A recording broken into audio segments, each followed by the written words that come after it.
Welcome back students. आज का हमारा जो आर्टिकल है why antimonial lead use instead of chromium.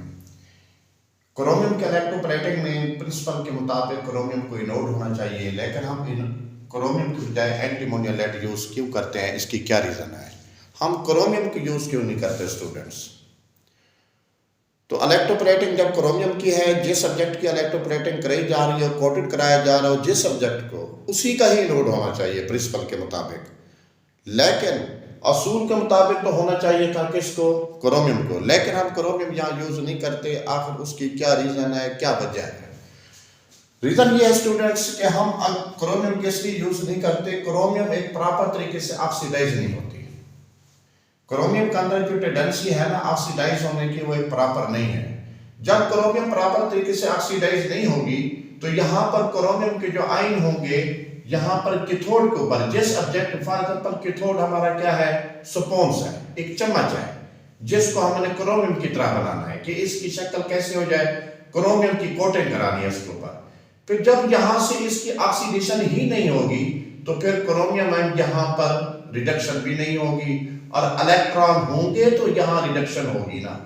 तो इसलिए क्रोमियम की जब ऑक्सीडाइज नहीं होता प्रॉपर तरीके से, तो रिडक्शन प्रोसेस का क्या हो जाता है? डिस्टर्ब हो जाता है।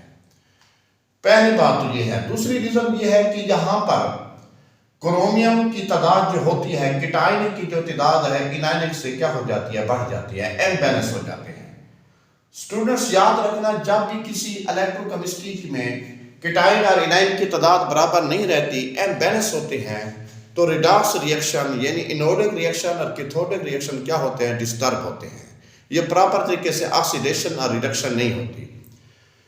अगर क्रोमियम यहां से ऑक्सीडाइज होकर इधर आ जाता है तो ऑलरेडी पहले दो केटाइन है और दो इनाइन है। जब क्रोमियम ऑक्सीडाइज होकर इधर आएंगे तो पॉजिटिव आयन की तादाद में क्या हो जाएगा? इजाफा हो जाएगा, यानी केटाइन की जो नंबरिंग है वो इनाइन से क्या हो जाएगी? ज्यादा हो जाएगी। इसमें ये एम्बैलेंस हो जाएंगे, ये तादाद में बराबर नहीं रहेंगे, जिस वजह से ऑक्सीडेशन और रिडक्शन प्रोसेस यानी इलेक्ट्रोप्लेटिंग का जो प्रोसेस है ये डिस्टर्ब हो सकता है। तो स्टूडेंट यही दो रीजन है जिस वजह से हम क्रोमियम को यूज नहीं करते, वरना प्रिंसिपल के मुताबिक हमें यूज करना चाहिए था क्या? क्रोमियम। तो क्रोमियम की बजाय हम एंटीमोनिया लेड यूज कर देते हैं। एंटीमोनिया लेड मीन क्या होता है? एक इलाय होता है, डिफरेंट मेटल्स का होता है, एसएन हो गया, टैन हो गया, एंटीमनी हो गया, जिंक हो गया, आयरन हो गया।